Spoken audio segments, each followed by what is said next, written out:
Hello and welcome. You're watching Head to Head. I'm Carrie Oderman with UATV. The International Monetary Fund has agreed on a new $5.5 billion program to boost Ukraine's economic reforms.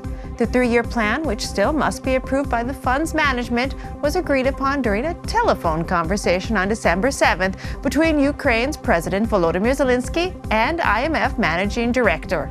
At the same time, the IMF director said that it's crucial for Ukraine that gains made by cleaning up the banking system are safeguarded. To talk about this more, we welcome to our studio today Yevhen Nevmerzhytskyy. He's an economist. Hello, thank you. Good evening. Let's talk about the timing. The call took place on December 7th. Was it a coincidence as this was taking place just before the Normandy format? Is the IMF making this political in any way?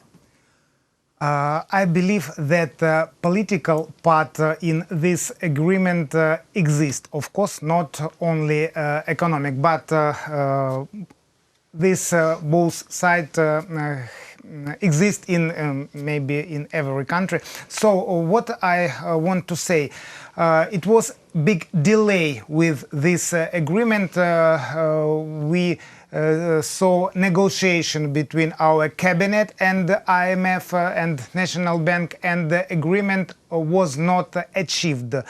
I can imagine what causes was of such delay, but I think that not everything is excellent in Ukrainian economy, in the Ukrainian reforms and so on. So the question was not very easy, and the last full stop was put by President, and it is good, I believe, that this agreement at last achieved. Where do you think the sticking point was? If my memory serves me right, there was a fact-finding mission here in September. They came back in November. There still wasn't a decision. And then they pick up the call, speak with Zelensky, and say, we're going to do it. Well, President has a very big trust of society, and his words are quite valuable. I think it was the main point to make this solution by IMF. Generally speaking, this amount of financing is not very big for Ukrainian economy, and the most important point is the fact of relationship between IMF and Ukraine. It is a very good signal for private investors to Ukrainian economy, and this case, this issue is much more important for Ukrainian economy than amount of $5.5 billion US dollars. Of course, Ukrainian economy needs much more money, and it can attract this money from abroad, from private investors. So let's put this in perspective. $5.5 billion isn't really the amount needed. It's just a drop in the bucket, but it's showing trust in the Ukrainian system. Yes, it is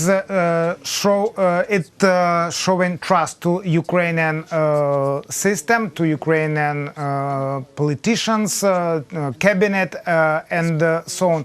I think that this program could be expanded because we need much more, but first of all, we should achieve some better results in economic growth, because 3% per year is very low growth for Ukraine. It is, in our situation, it is not growth at all. It looks much more like stagnation, because our gross domestic product fallen down dramatically during 2 years after 14th year. So it was fallen down to 90 billion US dollars. It is an enormous amount, and we need renewing of our economy, and we have all perspectives, all possibilities to achieve this, and cooperation with IMF is a very important issue. So what's going to happen with this money? Although you say it's a small amount, it doesn't sound like that small of an amount. What's going to happen with the money over 3 years? Okay, this money will come to our currency reserves and will serve as some kind of rescue for our economy, and there are no some special direction where we should spend just this money. Ukrainian reserves for now more than 20 billion US dollars, and it's quite enough to continue our reforms, our economic process in a good way and to achieve results. And much more important issues are our tax policy, our monetary policy, our interest rate policy for commercial banks, and balancing of all economic issue. It is very important. For example, the rate of National Bank for commercial banks is very high for Ukrainian economy, and obligations, state obligations, again, very high percentage. It's 13.5%. It's very big amount of interest rate, and this is a problem for Ukrainian economy. And I believe that these points were among negotiation between Ukraine and IMF. Well, take us by the hand and describe this negotiation to us, because if there are points that need to be made, who is the IMF counting to make these changes? You can't just turn the dial and change an interest rate. How do they deal with this? Okay, I think IMF is not demanding to do so. Make this, and so on.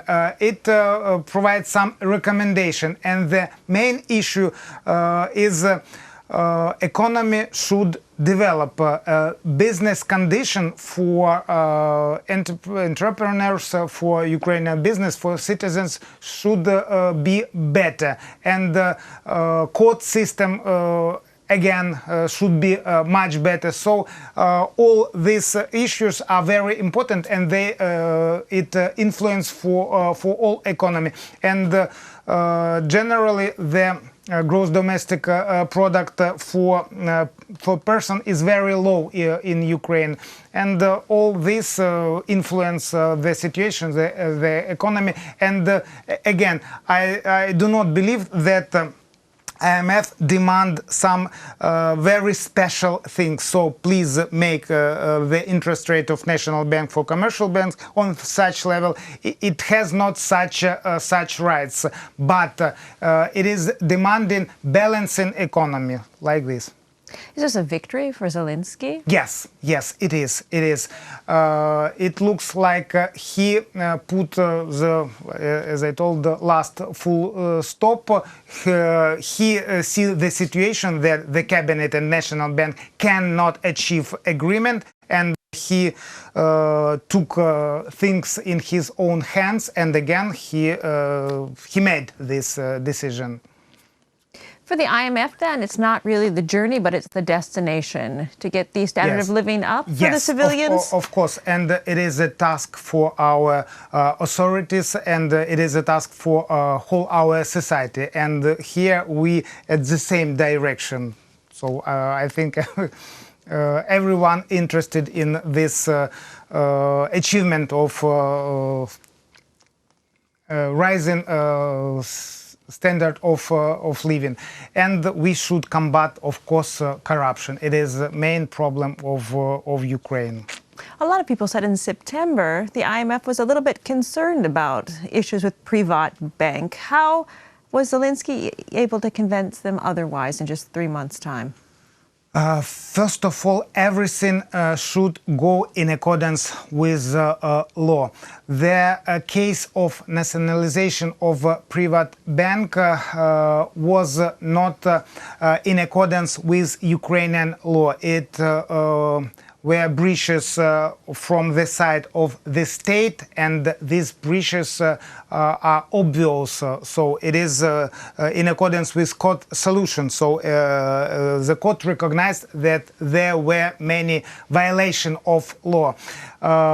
So on one hand, the truth is on the side of former shareholders of National Bank. On the other hand, everyone knows that there were some violations from shareholders' part, and the case is quite.